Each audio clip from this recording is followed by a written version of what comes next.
My name is Sally Wodi, the Executive Director at Rural Women Peace Link, and my colleague's name. And I'm Anne Mogo. I work with the Global Network of Women Peace Builders as the Africa Programs Associate. So our partner Rural Women Peace Link and the Global Network of Women Peace Builders have been partnering for the last 2 days to host a consultative reflection meeting with women political leaders. So we brought together women political leaders from Bungoma, Uasin Gishu, Elgeyo Marakwet and Nandi counties to discuss the strategies that they can use to get more women elected into political office.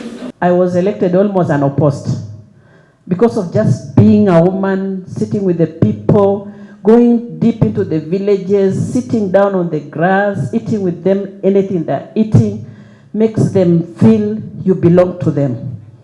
And I became a darling of the people. The only mistake I made is that nikaanza kumea wings kidogo, nikasema sasa Mount Elgon yote imenijua kwamba if there's a performer as an MCA, it is Chebet. Mimi nawaomba kuweni na nguvu, amuka, jieleze kwa mpiga kura. Hata kama MP anakukataa ama kuna ule kiongozi, unajua kuna watu ambao wanafuata penye MP amesema, jaribu kujieleza. Henda nyumba kwa nyumba. Go down kwa wamama, jipeleke chini. Omba wamama. Mama akikubali kukusupport, atakusupport mpaka mwisho. Mwanaume atanunuliwa kesho, lakini support ambaye atasimama na ni ule mama mwenzako. Enda chini, ongea na wamama, kana wamama vizuri na utakuwa kiongozi. Start with your family members. Those are the first people who will give you support. If you are a mama, you are married, your husband doesn't support you, you will have a very rough time. So start with your family, convince them to be your first voters.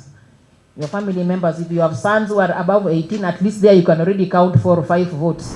One of the key highlights for the convening was that the women shared that as part of implementing the United Nations Security Council 1325 on the pillar on participation and promotion, it is key to equip the women with strategies to forge in terms of their knowledge on how to occupy the decision-making processes, because it is not enough for them to sit at the table, but they also need strategies to enable them win through elections, maintain the seats, know how to navigate the political scene, and also equip other women to follow suit in terms of mentorship.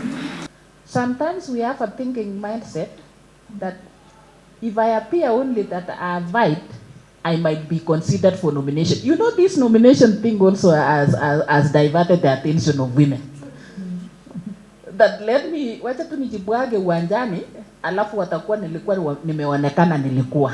With the strategies that we were given, I'm sure this time we shall have more leaders coming in the field of politics, and especially ladies.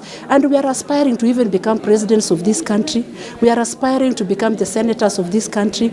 We are aspiring to ensure that we reach the 2/3 threshold, which has never been reached. So I think it was really interesting to see that not most of them are aware of the legal frameworks that support their political participation.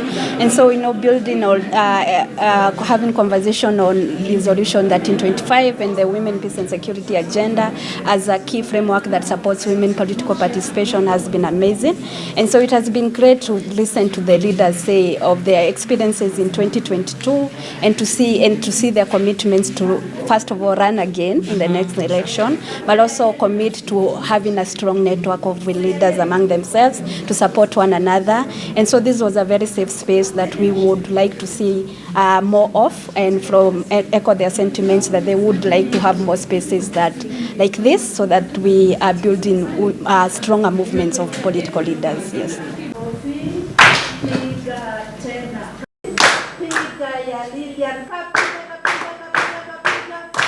There's a time I was told the wisdom that got you in the table is not the same wisdom that will sustain you in that table.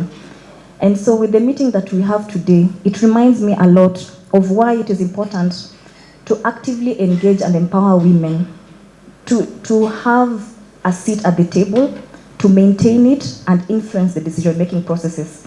As we are gearing for the next elections, we will know what worked, what did not work, what do I need to do, what smart move do I need to employ, how do I dust myself, look into the mirror and say, I am still enough, I can still vie, I am still going to hold my sister's hand, and together we shall move. For this is a march, we are moving forward.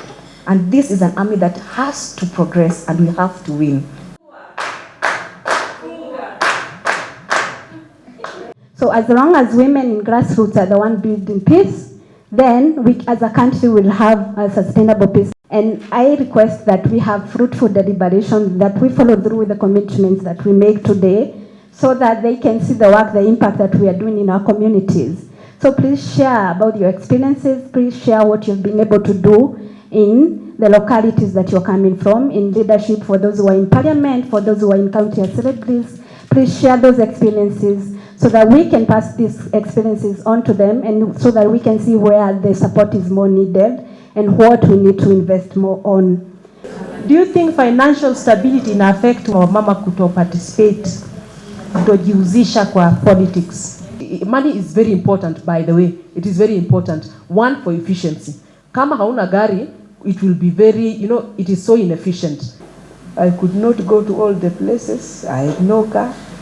So I just hired a taxi. I could just go to 2-3 stations in a day. Then I come back home.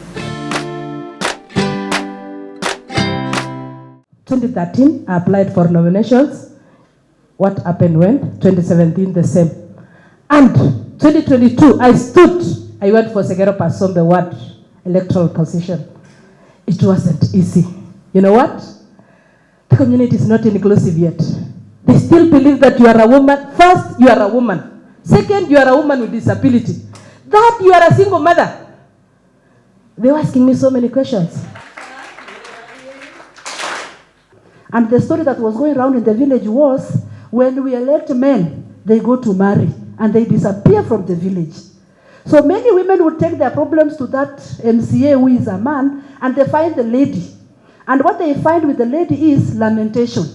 Mzee has not been around, hajakuja siku 3 iliyopita, hata sijui hako wapi. Then you find even this lady does not even prepare tea for you because there is no milk. So nikapata, there is a gap. There is no woman-led party around here. That munaweza sasa simama na tuseme, sisi kama kina mama, kama si huyu, atutaki. We still go begging in those parties that are led by men who are patriarchal. Kwa hivyo hawezi tupatia nafasi. So at times you now have to now bend the rules. When you're bending the rule, you're bending the rule and turning your elbow to your fellow woman. For what? For one, for you to survive. Wewe mwenyewe, kabla ufikirie mtu mwingine. So it becomes a very hard situation for us women, especially in the political space. So as women, we have to struggle harder. Our struggles are more. They are bolder. They are bigger than those ones for men. So in everything that we do, we must be doing something after umejiita mkutano. Unajiita mkutano, unajambia huyu nikifanya hivi itakuwa aje, those kind of things. Now that political parties are giving indicators of doing grassroots elections of party officials, we must also make sure that ourselves are part of the party officials to be part and parcel of the decision makers in that party, so that when they are giving rules for nominations. I think 2027 we have to start now. And mapping all your strong villages and strong areas is very important.